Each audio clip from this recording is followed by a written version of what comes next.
మోడీ సర్కార్ ప్రతిష్టాత్మకంగా తీసుకున్న వివాదాస్పద వక్ఫ్ సవరణ బిల్లు 2025కు లోక్సభ ఆమోదం తెలిపింది. 12 గంటల పాటు సుదీర్ఘ చర్చ అనంతరం అర్ధరాత్రి బిల్లు ఆమోదం కోసం స్పీకర్ ఓం బిర్లా ఓటింగ్ నిర్వహించారు. బిల్లుకు అనుకూలంగా 282 మంది సభ్యులు ఓటు వేయగా 232 మంది సభ్యులు బిల్లును వ్యతిరేకించారు. 56 ఓట్ల తేడాతో ప్రతిపక్షాల అభ్యంతరాలు వీగిపోయాయి. బిల్లు రాజ్యాంగ విరుద్ధమని ఇండియా కూటమి ఆరోపించగా పారదర్శకత కోసమేనని ప్రభుత్వం సమర్థించుకుంది.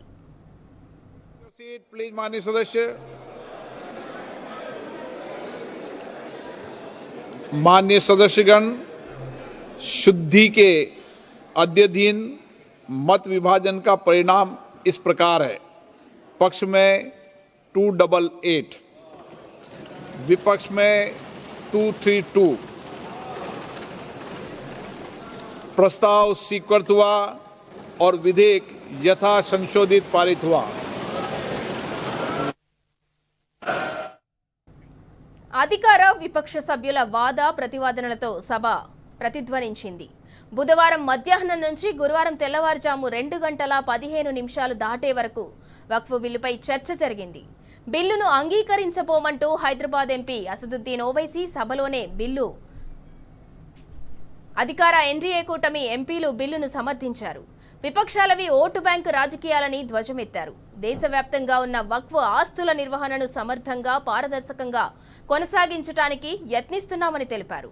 వక్ఫ్ ట్రిబ్యునళ్ల వద్ద చాలా కేసులు పెండింగ్లో ఉన్నాయని, ఈ బిల్లు చట్టరూపం దాల్చిన తర్వాత అవన్నీ సత్వరమే పరిష్కారమవుతాయని వివరించారు. అనంతరం విపక్ష సభ్యులు పట్టుబట్టడం వల్ల సవరణలపై సభాపతి విడివిడిగా ఓటింగ్ నిర్వహించారు.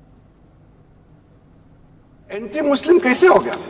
चाहे मुसलमान का हो, हिंदू का हो, सिख, जैन, ईसाई, सबका हर जमीन देश का ही जमीन है।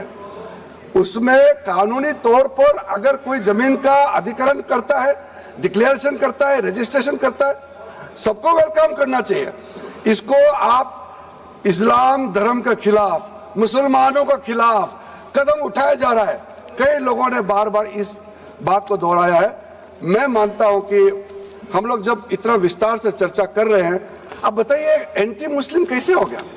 चाहे मुसलमान का हो, हिंदू का हो, सिख, जैन, ईसाई, सबका हर जमीन देश का ही जमीन है। उसमें कानूनी तौर पर अगर कोई जमीन का अधिकरण करता है, डिक्लेरेशन करता है, रजिस्ट्रेशन करता है, सबको वेलकम करना चाहिए।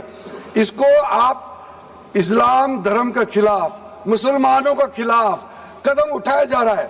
कई लोगों ने बार बार इस बात को दोहराया है। मैं मानता हूं कि हम लोग जब इतना विस्तार से चर्चा कर వక్ఫ్ బిల్లులోని పలు నిబంధనలను ఇండియా కూటమి ఎంపీలు తూర్పారబట్టారు.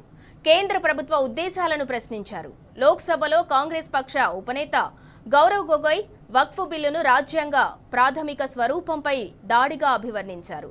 అయితే కీలకమైన వక్ఫ్ బిల్లుపై లోక్సభలో జరిగిన చర్చకు, ఓటింగ్కు విపక్ష నేత రాహుల్ గాంధీ, ఎంపీ ప్రియాంక గాంధీలు గైర్హాజరయ్యారు. బిల్లుపై అనుసరించాల్సిన వ్యూహంపై ఉదయం సభలో ఆయన పార్టీ ఎంపీలతో చర్చించారు. దాంతో బిల్లుపై కాంగ్రెస్ తరఫున చర్చకు రాహులే సారథ్యం వహిస్తారని భావించారు. కానీ చర్చలో పాల్గొనరాదని రాహుల్ నిర్ణయించుకున్నారు.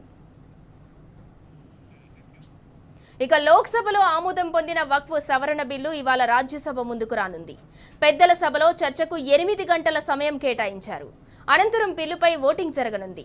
రాజ్యసభలోనూ అధికార ఎన్డీఏకు తగిన మెజార్టీ ఉండటంతో బిల్లు సులువుగా ఆమోదం పొందటం ఖాయంగా కనిపిస్తోంది.